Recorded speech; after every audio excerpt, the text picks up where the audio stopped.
So I'll go through all of them, shall I? Yeah, let's do it. So retinoids. So we've got the gram-active retinoids, the 2% and the 5% in squalene, the 2% emulsion. And there's the retinol. There's 0.5 and 1% retinol in squalene. And that's it. So... did they used to do a 2% retinol? They've never done 2%, have they? No, I get mixed 1%. Up with Ishtar. Ishtar Skin Lights does, yeah. So you shouldn't use it with other retinoids, is all the ordinary says on there. But, retinol particularly can make your skin quite dry. So I wouldn't be like putting on, jumping in and using vitamin C and acids in the same thing, is it? Okay. You probably just want to alternate them, to be honest. That's what I do at the moment until I've used all of my harsh as hell vitamin C, 23%. Yeah, you can do that. You can use it, can you? I can now. I'm still mixing it. I'm still diluting its strength. What do you dilute it with? Depends what I've got, really. Just whatever's around. Yeah. What did I dilute it with? Quite wise. Come to the end of it now. I've just thrown away the bottle. I'll have to check my empties. But yeah, that pure on its own. I don't actually like the consistency. Like paste, isn't it? Yeah, it's very, very pasty. Yeah. So yeah, but retinol. I'm using retinol 1% in squalene at the moment. Yeah, it's so lovely. I think that's probably the strongest one they do. Yeah. Yeah. Do you have? Does your skin react to it? Yeah, peely. Does it go peely? Yeah, I just used the one in silicone though, and I found that quite irritating. I couldn't really get around that. Where I'd used other brands of retinol before and it was fine, but that one particularly. But you're still using tretinoin? You're not using tretinoin? No, not at the moment, no. And so I was going to say, if you are using tretinoin, then don't use any retinoids or oils. Yeah. So no other retinoids with the retinoid, so just that one retinoid. Okay. Yeah, although that my dermatologist did prescribe me adapalene and tretinoin to use on different parts of my face. Okay. And she's a dermatologist, so she's allowed to say that and do that. Okay, that's fair enough. Yeah. You're just not using it on the same bits. Yeah. All right. Okay. Yeah, but I don't think my skin agreed with it. It was just getting mega acne all the time, which is what it's supposed to treat, which is a bit annoying. Yeah. Yeah. So I don't know if there's like a sort of period of time where you get acne and then you break through it at the end. It didn't seem to come. I don't know. Okay. I wasn't patient enough anyway. So really the only thing not to mix that with is other retinoids. Yes.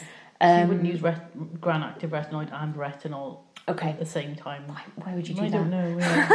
But just in case you're thinking about it. Yeah. So pretty much, can you use it in conjunction with other stuff?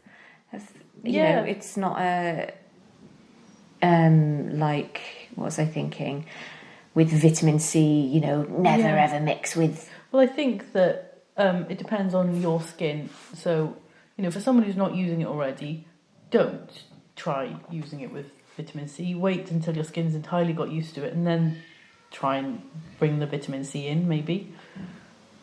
But yeah, that's the thing. Everybody's different. You can't say nobody should ever use acids and retinoids together, because some people will say, "Oh no, I do, and it's fine." And then if I did that, I think my face would just stop bleeding immediately. Yeah, you couldn't do it. I suppose you could go something that has like a smaller amount of vitamin. What about is it MAP that has? I use that in the morning. You can use it in the morning, right? Yeah, use a vitamin C derivative in the morning. Yeah, definitely. And a retinol in the evening. Yeah, because I was going to say MAP is a really good. Yeah, that has like zero. Well, for me, it didn't have any. It's lush. It's lovely, it's isn't amazing. it? Yeah, yeah. That's pretty much the next thing I was going to say. Okay. So, vitamin C, there's the powder, which you can mix with stuff, so that's quite handy. So you can make it quite weak. Okay. So you can make it as strong as you want it to be. 30%, which is in a silicone. 23%. That's the one I use. Yep. It's strong as hell. Yep. And ethylated 15%. Okay. Which is really stable, so that's a bit nicer consistency maybe. and they've also got an 8%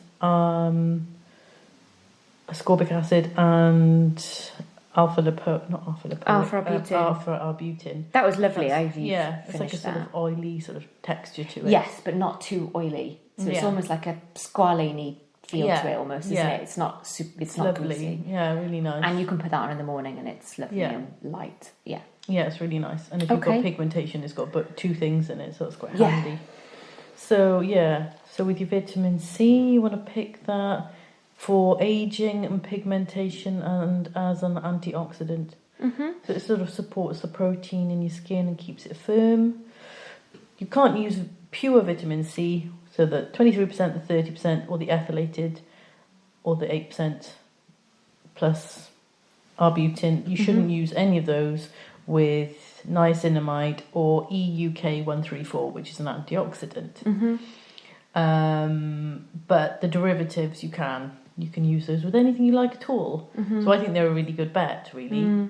That's one of the things I bought in the shop, actually, was the I have to write it down because I can't say it. Magnesium ascorbyl phosphate? No, ascorbyl tetra isopalmitate, 20%, and vitamin F. Again, I really like that. It's really nice. It makes your face feel warm. It's so warm and soft, isn't it? It is really lovely. Silky, beautiful. Yeah, that's lovely. I actually did use my vitamin C 23% in the same as my niacinamide.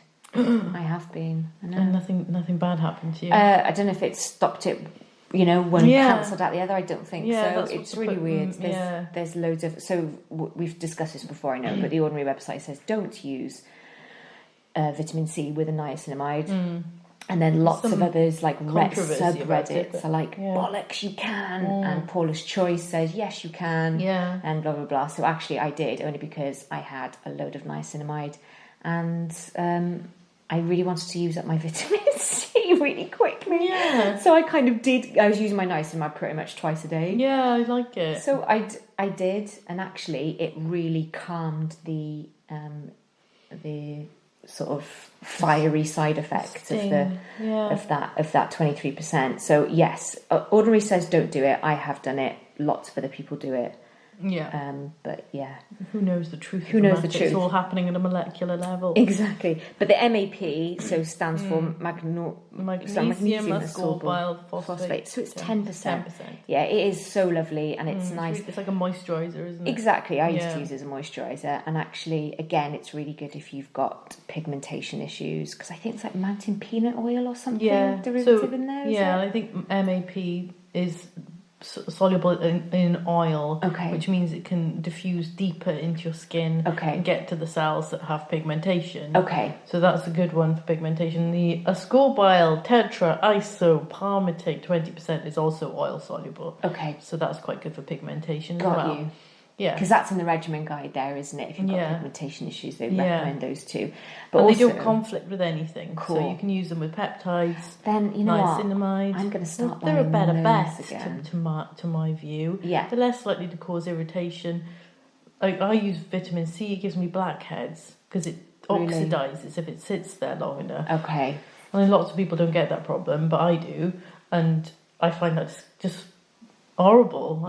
Really black pores. So it's gross. So I don't like vitamin C that much. But then, other people may do. But I really recommend the derivatives because they don't cause any problems at all. And I was going to say, because I've been using a strong one, so the 23% vitamin C, I obviously only use that at night because my skin feels it's so harsh. Your skin feels so sensitive. It just doesn't seem right to use that in the morning. Do you know what I mean? You need to. It inflames your skin almost to the point where you just want to pack loads of oils on it and then go to bed. So like the derivatives are so much better bet if you're using a vitamin C in the morning, isn't it? And then obviously your retinols then in the evening. Sounds brilliant. Yes. So what's next? And then the acids. So we've got the peel. So the pink stuff, people call it the blood of thine enemies. I still haven't used it. No, it's really nice. Yeah, it's good. It's not as it looks like you're pouring blood on your face, which is really funny. You just feel really cool. Like your husband comes in and goes, "What the hell are you doing now? Why are you doing that on your face?" It's hilarious. Use that once or twice a week.